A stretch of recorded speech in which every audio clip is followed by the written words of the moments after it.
제가 지금 위치해 있는 이곳은 효창원의 정문인 창렬문입니다. 오늘 여러분과 함께 효창원의 역사와 유래에 대해서 알아보는 시간을 가지도록 하겠습니다.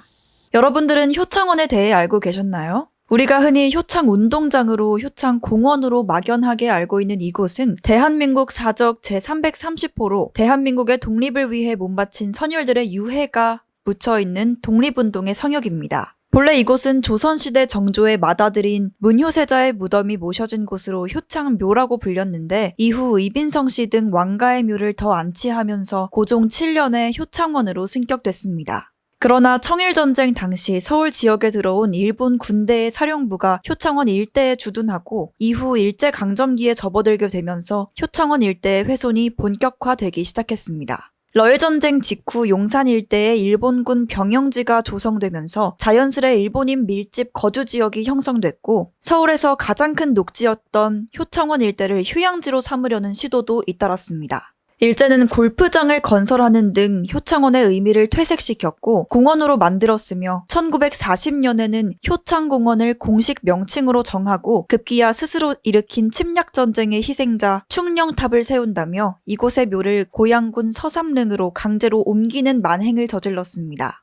유서 깊은 창경궁을 창경원으로 만들어 사람들의 구경거리로 만들었던 일제의 만행이 이곳 효창원에서도 버젓이 행해진 겁니다. 일제강점기 시절 순환의 역사를 겪어야만 했던 효창원은 광복 이후 임시정부 김구 주석이 대한민국의 독립을 위해 몸바친 애국자들의 묘역을 조성하면서 독립선열의 성지로 거듭나게 됩니다.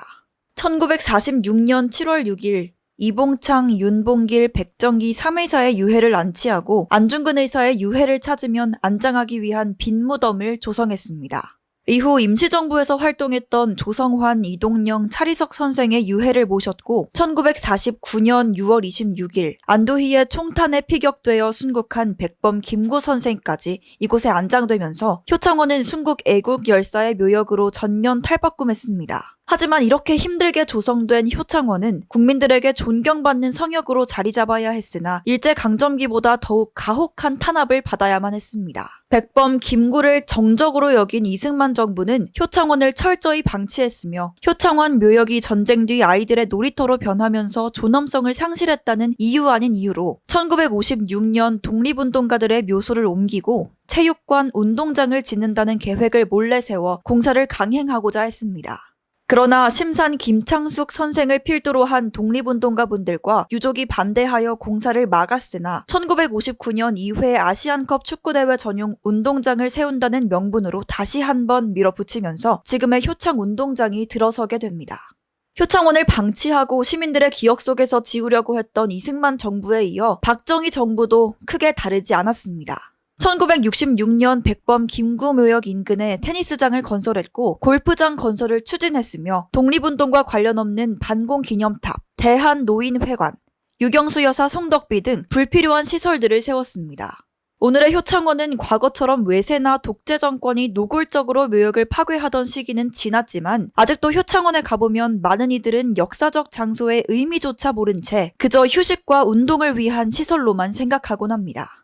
지금까지 효창원이 겪은 순환의 역사는 이 나라를 살려낸 순국 역사들의 험난했던 인생과 같았습니다. 가슴 아픈 역사를 잊지 않고 올바른 역사를 기억하는 우리가 됐으면 좋겠습니다.